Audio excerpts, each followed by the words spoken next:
According to various statisticians and odds makers, there is a less than 1% chance you will be able to guess the next word that I say.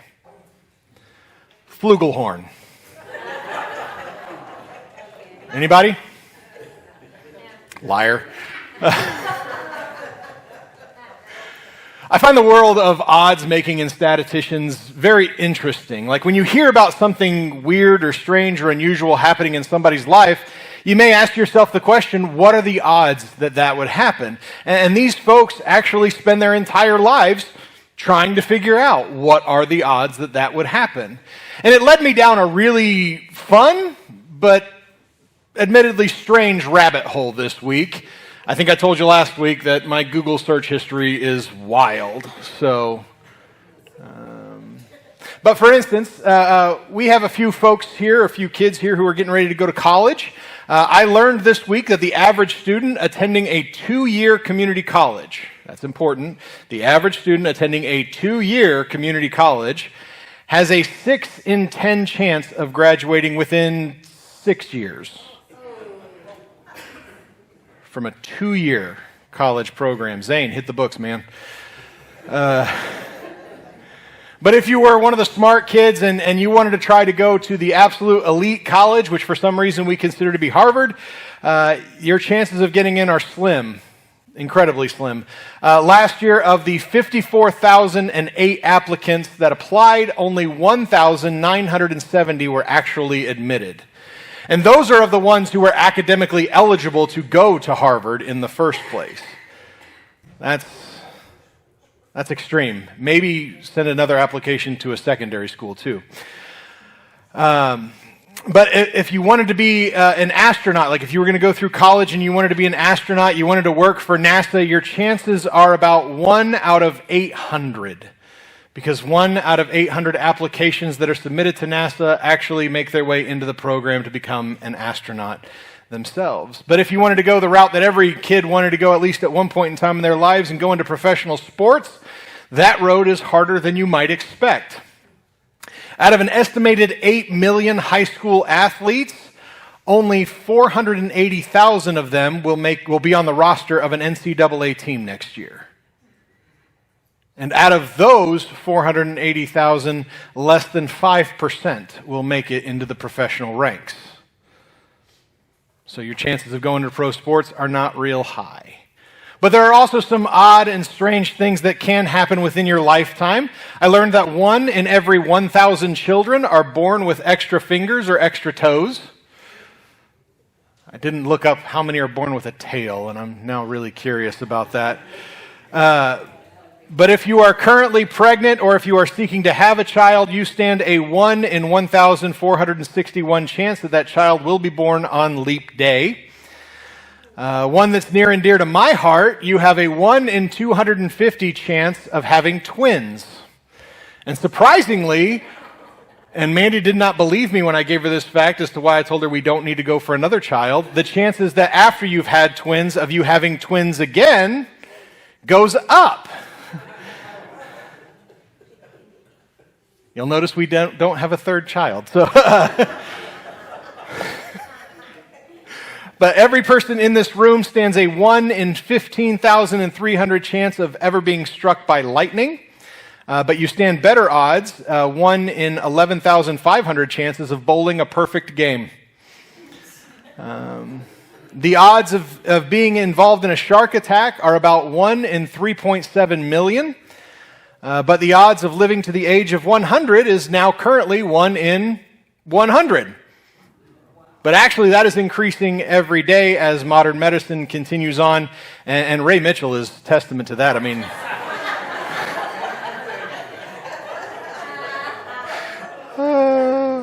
you know I couldn't bring up age without bringing you into the conversation. But while the odds of a duck being responsible for your ultimate demise are low, they're never zero, which is scary. And Robin wants a pet duck, and suddenly I don't want to.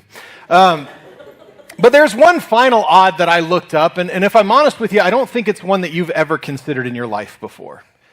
But when we look at this particular odd, and this statistic, it's easy for me to say, It is so wild that it ever even happens at all, and yet it makes all the other things that we've talked about sound like they happen all the time in comparison.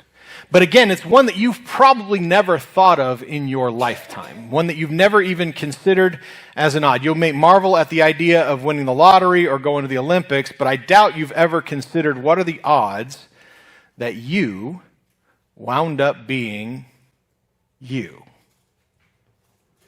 When you factor in all of the things that have to happen for a person to wind up being who they are, when you factor in things like the odds of your parents ever meeting, when you factor in the time period that you're born in, the place in where you're born in, even as simply as what your hair color is, or for some of you, what your hair color used to be.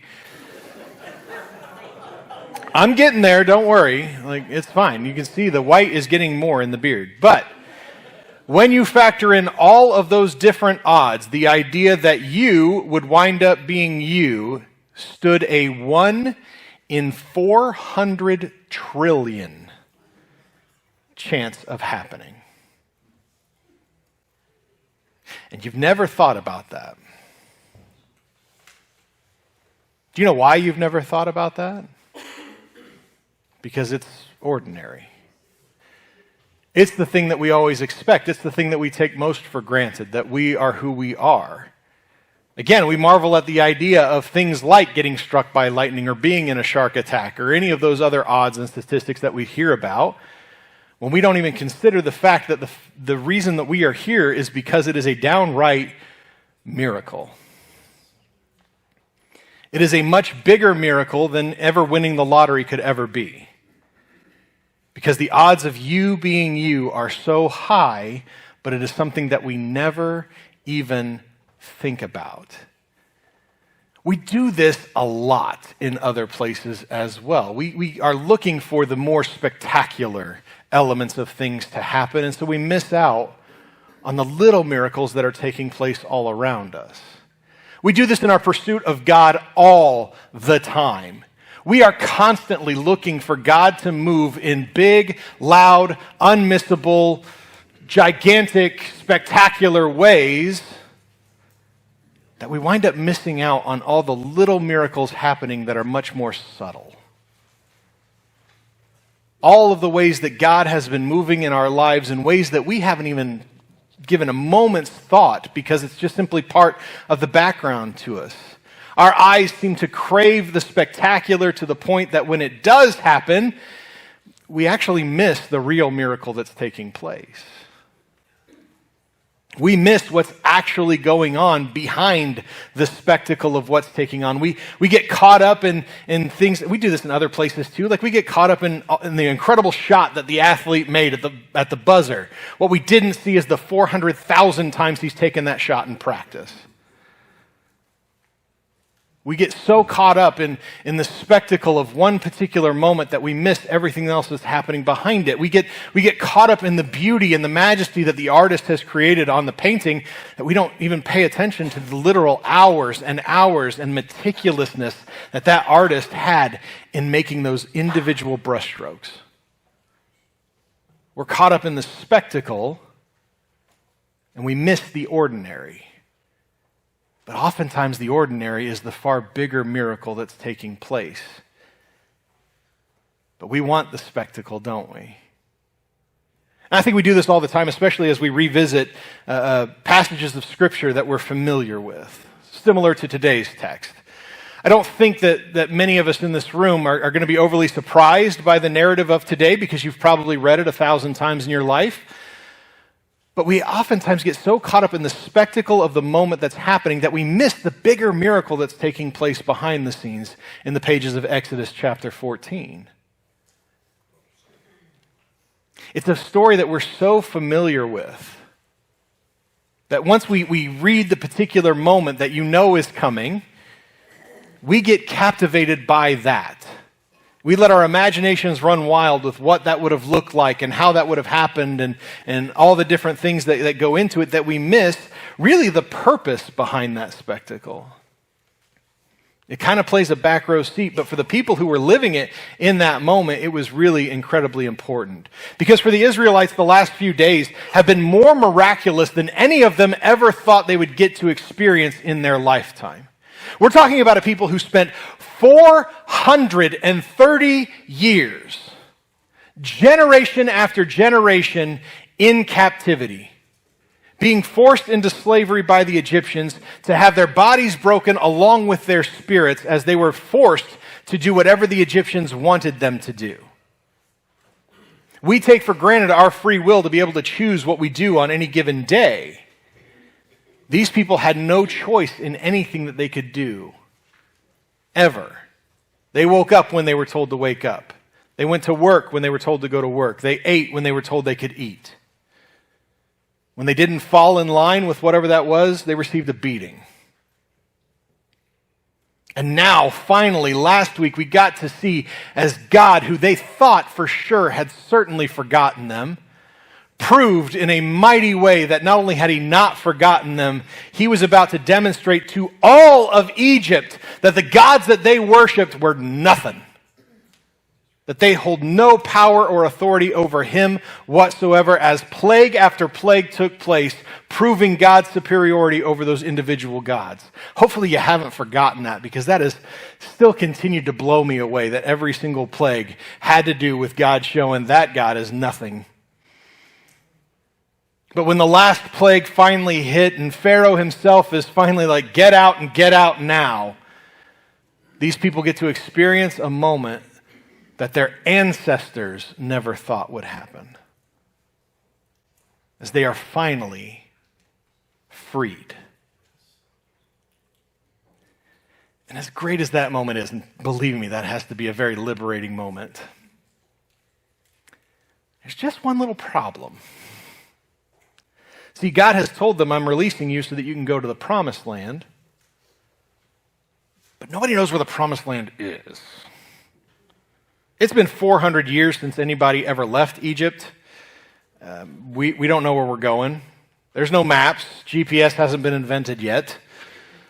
So how in the world are we supposed to know where we're going? I mean, even Moses himself, the leader of the whole clan, has no idea where they're supposed to be heading. How are we supposed to get to where we're going?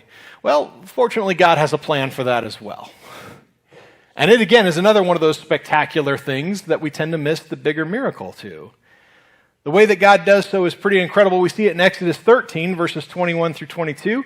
It says, And then the Lord went on before them by day in a pillar of cloud to lead them along the way, and by night in a pillar of fire to give them... I'm sorry, I got to say that again. A pillar of fire? Dude. To give them light that they may travel by day and by night. The pillar of cloud by day, the pillar of fire by night did not depart from before the people. Now here's the thing. Again, we're caught up in the spectacle of God leading them with a pillar of cloud and a pillar of fire, which is just awesome, right? The little punk rock emo kid that I was in high school, is just like, I want to see a pillar of fire. We get caught up in that moment that we kind of miss the idea that God didn't have to do it this way. Right? This is God we're talking about. He could have very easily just been in Moses' ear the entire time to say, hey man, turn left here. Go west. Oh my gosh, make a U-turn, man. Come on. Right? God could have very easily done all of that. And instead, God chose a very public, demonstrative way to showcase these people where they're supposed to go. And I believe he did it for two reasons. The first reason kind of makes sense, right? It's again, these are people who up until the last couple of weeks have thought that God had abandoned them. And so now God is very publicly displaying to the entirety of these people, I'm not leaving you.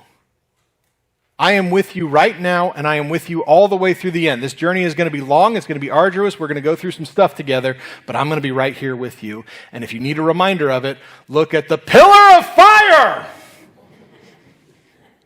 Man, that'd be cool. But I think he did it for a second reason too.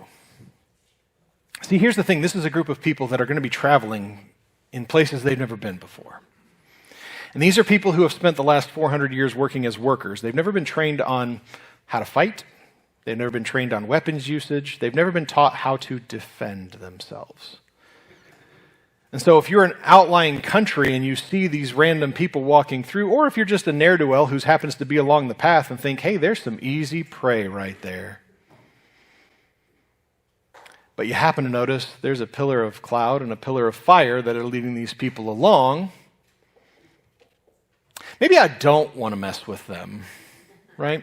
And I think that way is another big reason why God would do that, because of something that God says in verse 17 of chapter 13. It says, when Pharaoh let the people go, God did not lead them by the way of the land of the Philistines, although that was near.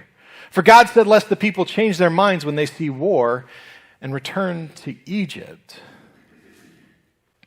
God is giving them the directions the way that he is doing it as a deterrent for these other nations, but it's also, he's leading them the long way around because he doesn't want them to see what war is all about.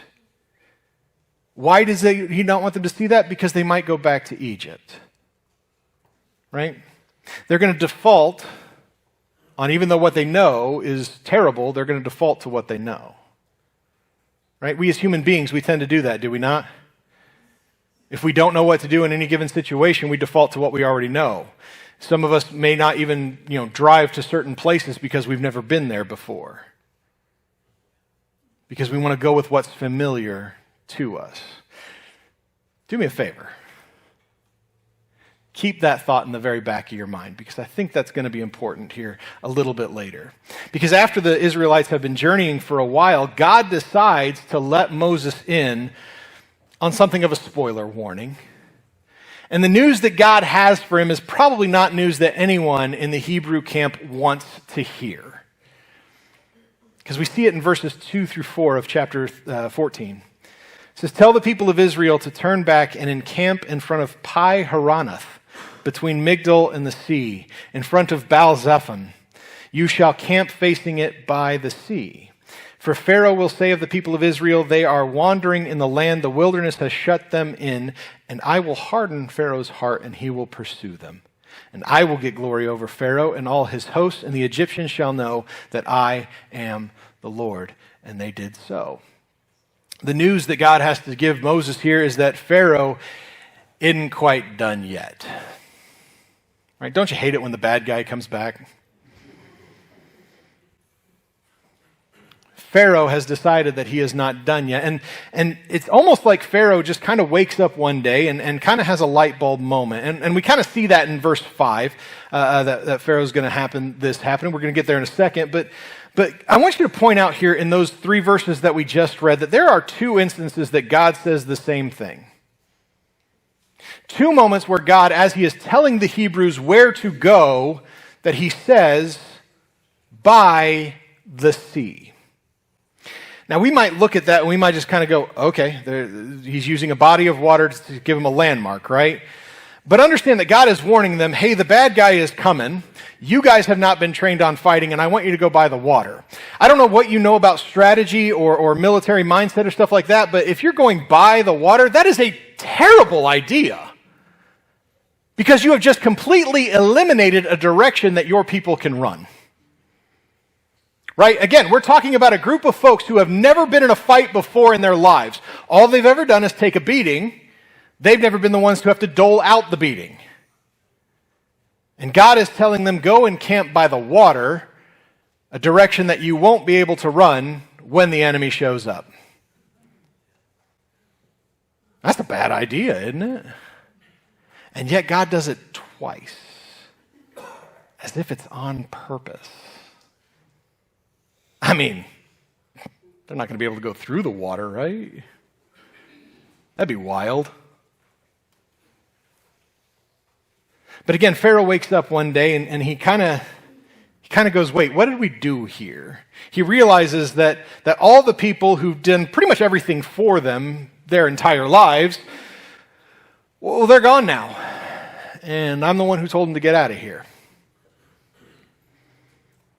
Right, you ever have that moment where you've said something or you've done something and then like a couple of days later you go, oh, why did I do that?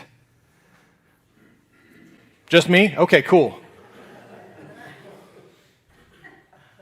I mean, I find myself lying in bed at night sometimes thinking, why did I say that one thing to that one person 23 years ago? Does that ever go away? All right, cool. It's going to be a fun rest of my life. But when you see, you get the sense that in verse 5, it's almost like a light bulb turned on within his head, because it says, when the king of Egypt was told that the people had fled, the mind of Pharaoh and his servants was changed towards the people, and they said, what is this that we have done, that we have let all of Israel go from serving us? I find it really interesting that just a couple of days before this, when God laid the literal smackdown on all of Egypt, Pharaoh's response was, you got to go, and you got to go right now. But now a little bit of time has passed. And Pharaoh seems to have forgotten. And so now he's like, let's go get these people back. But he doesn't just send a couple of guys. Right? That'd be the easy thing to do here. Instead, he says exactly what he's going to do. He's going to do an incredible show of force in verses 6 and 7. It says, so he made ready his chariot and took his army with him and took 600 chosen chariots and all the other chariots of Egypt with officers over all of them. Again, I want to remind you, I've said this several times over the last few weeks to the point that maybe you're just going to roll your eyes when I say it, but I think it bears repeating. At this point in human history, this is the most powerful nation. Egypt has all the money.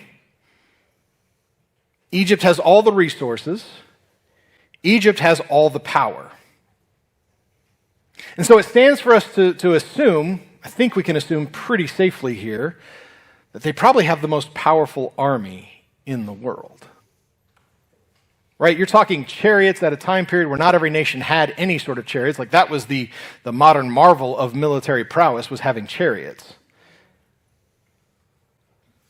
Right? Now we look at that as kind of being passé, but at that particular time period, you saw some chariots rolling at you, you needed a change of pants. And he's bringing all of them against a group of people who, like we've already said today, have no training, little to no weapons, and even if they got weapons, they don't really know how to use them. And Pharaoh's like, we're taking everybody.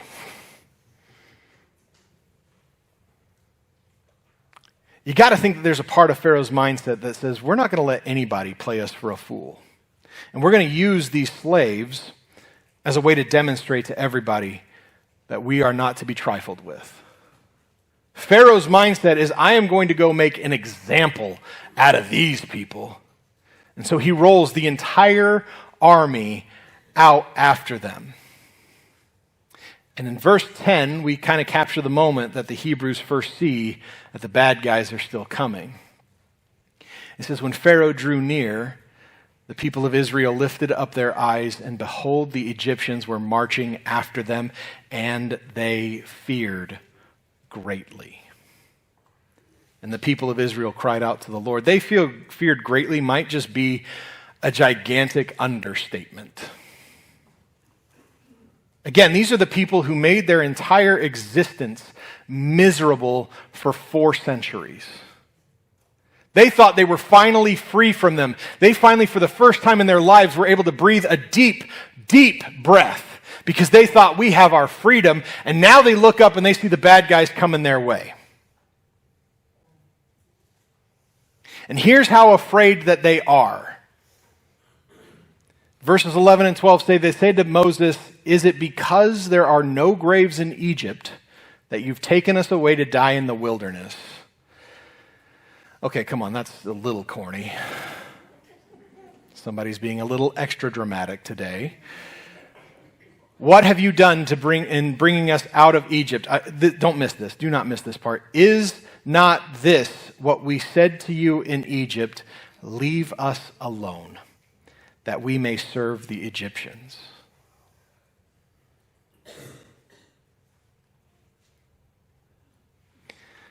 Things are getting real. And so what do? They default to what they're familiar with. We made a mistake. We messed up. Can we just go back? But what they fail to realize is that God has already taken them this far. And I don't think it's in God's purview to say, well, let's just turn back. And so instead, when Moses turns to God, God says something that if you just look at this verse in a bubble, if you just take it, I don't love doing this, but if you pull this verse out of context, it's kind of funny when you consider where they're at. The Lord said to Moses, "Why do you cry to me? Tell the people of Israel to go forward into the sea." I told you guys, hey, go park out by the sea. Keep going. This is fine. Everything's fine. It's all going to be fine. Just go through the Red Sea. Thanks for that line, Tom. This is wild, is it not? Okay. Got worried for a second. Imagine being Moses in that moment, right? Most of you, I'm assuming, have watched The Office, or at least a large chunk of you. There's an episode where Michael is following a GPS. The GPS turns right. It actually means veer right. He literally turns right and he ends up in the water. Classic moment of television. My favorite is that they didn't forget to remember there's a cameraman in the car with them, so they opened the door for him. So it's great. Best written show in history. This is essentially what Moses is being told to do. Go to the water. Huh? This is wild. And God gives him further explanation, tells him exactly what to do. He says in verse 16, "Lift up your staff, stretch out your hand over the sea and divide it, that the people of Israel may go through the sea on dry ground." And Moses does exactly that, right? Moses has kind of picked up pretty quickly here. When God says do something, just do that. It's a lesson I think I could stand to learn a few times in my own life, right? I have to keep reminding myself of it, but Moses has kind of figured it out pretty early. He raises up his arms, and one of the most noteworthy spectacles in all of Scripture happens. As Moses raises his arms, the water of the Red Sea parts. And we know that because we've read this before. Have you ever thought about what that would look like? One of my favorite things I found on the internet a few weeks ago, I meant to pull it up and show you. It's like a fish who's at the parting of the Red Sea, and he's late for work. And his boss says, "Where were you?" And he's like, "You're never going to believe me."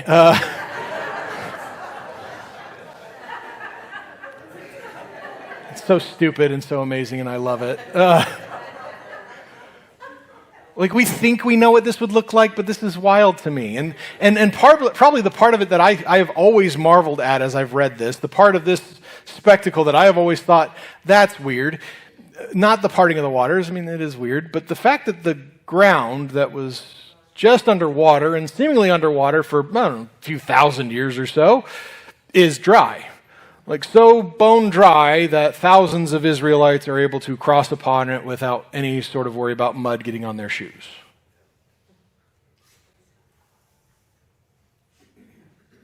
This is a scene of Scripture that has captured the imagination of so very many of us since probably the moment after it was penned. The first person who was not there who read this moment probably went, "What?" And somehow the Israelites, who a second ago were completely scared out of their minds, are now watching as God has parted this water and they are walking across on dry land, presumably dragging their jaws with them.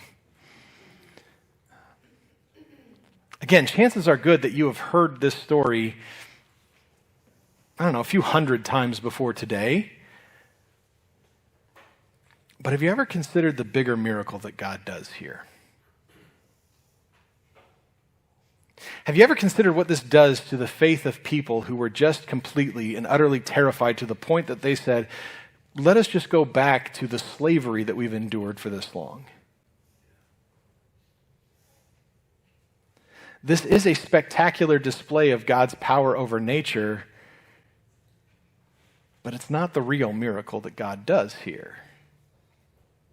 See, you and I might think so, but I would guess for the Israelites, they think what happens next is the bigger miracle of God. That they would think that this was the true miracle that God had actually worked here. Because after the last Hebrew gets through the bone-dry sea, it's still a weird sentence, as soon as that last one is there, God tells Moses to stretch out his hands and send the waters back over the Egyptian army who are chasing after them. And it says in verse 28, the waters returned and covered the chariots and the horsemen, all of the hosts of Pharaoh that had followed them into the sea. Not one of them remained. Really think about what just happened here. Right? We've marveled at the parting of the waters, and rightly so. I mean, if we ever saw that in our own lifetimes, I'm pretty sure that that's at least 3 heart attacks. But the Egyptians were the most powerful army in the world. They are feared by every other nation around them. And in an instant, they're gone. God has single-handedly wiped out the most powerful army ever up to this point in history, and hasn't even given it a second thought. But think about what this moment means for the Hebrews. They have spent their entire lives living in fear of these people. They have suffered so much at the hands of the Egyptians. They have taken beating after beating. They have lived their lives worried that if we mess up even just a little bit, or even if we're perceived as messing up, even if we did it the right way, and they still feel like it wasn't good enough, they're going to end our lives. And God just took them out. The same God that we thought forgot about us has just shown us not only has he not forgotten us, not only is he going to liberate us, he's making sure the bad guys never come back. And I say that this is the bigger miracle to the Israelites because of what verse 31 says. It says, Israel saw the great power that the Lord used against the Egyptians. Notice it does not say the power that God used over nature. It does not say the power that God used over the waters. It says the power that God used over the Egyptians, so that the people feared the Lord and they believed in the Lord and in his servant Moses. God used the spectacle of parting the waters to get them across, but the bigger miracle that God works here is God rescuing his people. It's God saving them in a way that none of them ever expected. It's God saving them in a way that is unmissable for them. And yet for us as the readers of this story, as the readers of this narrative, we're too caught up in the parting of the waters, when God has been working a bigger miracle that we often overlook. Again, we look for God to work and move in loud and spectacular ways. We keep looking for him to part the proverbial waters in our own lives and make things happen in an unmistakable way. But here's the thing, when we spend our time looking for the unmissable, ironically, we end up missing out on a lot of the things that God is doing. We miss out on the bigger miracles happening around us all the time because they are not front and center in our lives. They're actually in the background. They're so in the background that we consider them to be ordinary. And once we consider something to be ordinary, it is no longer miraculous. Let me give you an example. I am old enough to remember when we got our first computer at our house. And I am old enough to remember when we got that little CD in the mail that said America Online on it. And I am old enough to remember the first time I was able to log on to the internet and be blown away by how much information is out there. And now it's so commonplace, I literally carry the internet around me everywhere I go. To the point that if the internet ever went out, I'm pretty sure our lives would cave in on themselves. But we don't think about that because it's ordinary. As a kid, I remember it being miraculous to be able to go on there and chat with my buddies who were miles away from me. Now, I don't think about it. I don't think about how cool it is that I can play a game with my buddy Beef on the internet together. even though he's in Rushsylvania and I'm over here. We're 2 hours away from each other. You guys know I have no idea where Rushsylvania is, do you? It's in Ohio. It's in your state, so... Yeah, it sounds like Transylvania, doesn't it? That's what I said, too, when he moved there. I was like, really? Vampires? No, we don't think about that anymore because it's ordinary. It's part of the background. It's no longer miraculous to us. And we do that all the time with God. Like maybe you're here today and you're asking God to move in a big way in your finances. You're asking God to, you don't know how you're going to make it through this month. You didn't know how you made it through last month. And you're asking God to move in a big, unmistakable way in your finances. Maybe you're asking God like, hey, can you have me name as the recipient of a will for a wealthy relative I don't remember? Hey, God, could you send the guy with the big check to my door next time? But what you're missing is that even though there's not a lot left over at the end of the month, your bills were paid. You got food in your fridge. Somehow, some way, you were able to make it through last month, and you're on track to make it through this month. Because God has been working in a way that you're not seeing because it's not the big fat check. Or maybe you're somebody who, a lot of us do this, myself included, who are constantly looking for God to tell you what your purpose is. To tell you why in the world he placed you here. And you're looking for God to part the clouds for the beam of light to hit you and for the unmistakable voice of God to say, I want you to go and do that. The only time that's ever happened in my life was the first time I ever took a bite of brownie batter ice cream. Clouds parted, light beamed down, and I heard God say, you are my most treasured creation, Brandon.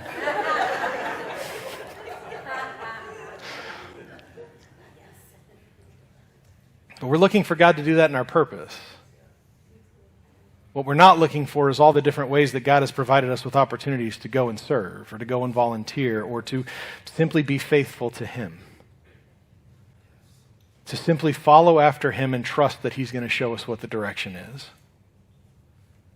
We keep looking for God to move in big, loud, unmissable ways when God specializes in the subtle. And then even when God does do big and loud things in our lives, we're caught up in the spectacle. We're not seeing what's really going on behind the scenes. For every single one of those Israelites who is watching all of this happen, yes, they are in awe of the waters parting. Yes, they are in awe of the ground being dry, but they are blown away that God wiped out their enemy. And you and I reading that are too caught up in the waters parting and the ground being dry.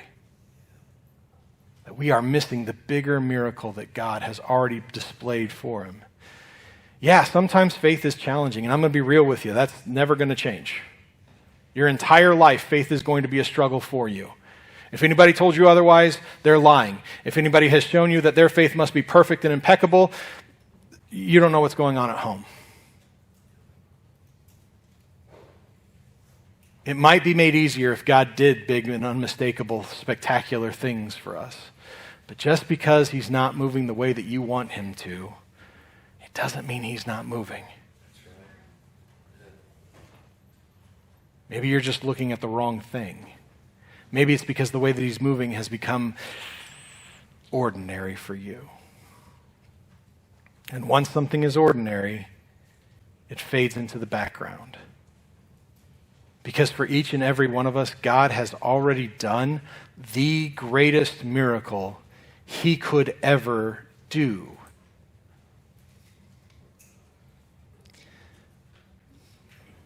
But we remember that every week. Every week we pass along the elements. Every week we take the elements. And so it's just become something that we check off.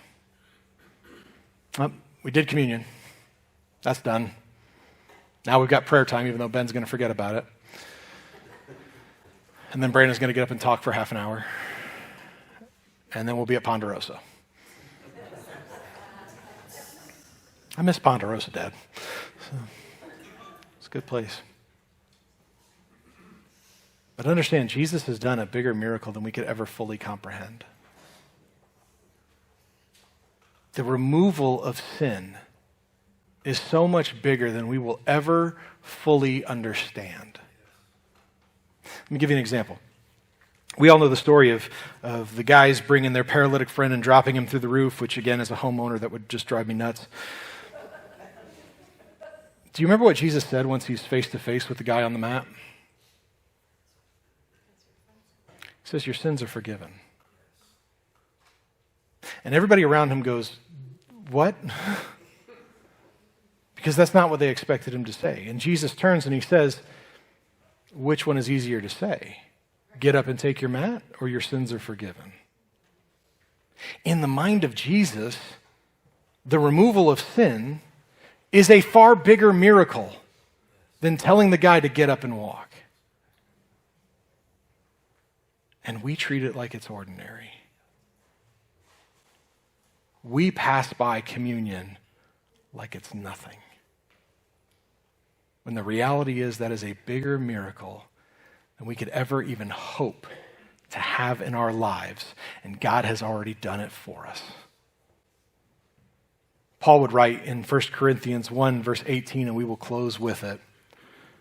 For the word of the cross is folly to those who are perishing, but to those of us who are being saved, it is the power of God. Maybe the issue is not that God has already moved in big and spectacular ways. Maybe the issue is you've just been taking it for granted.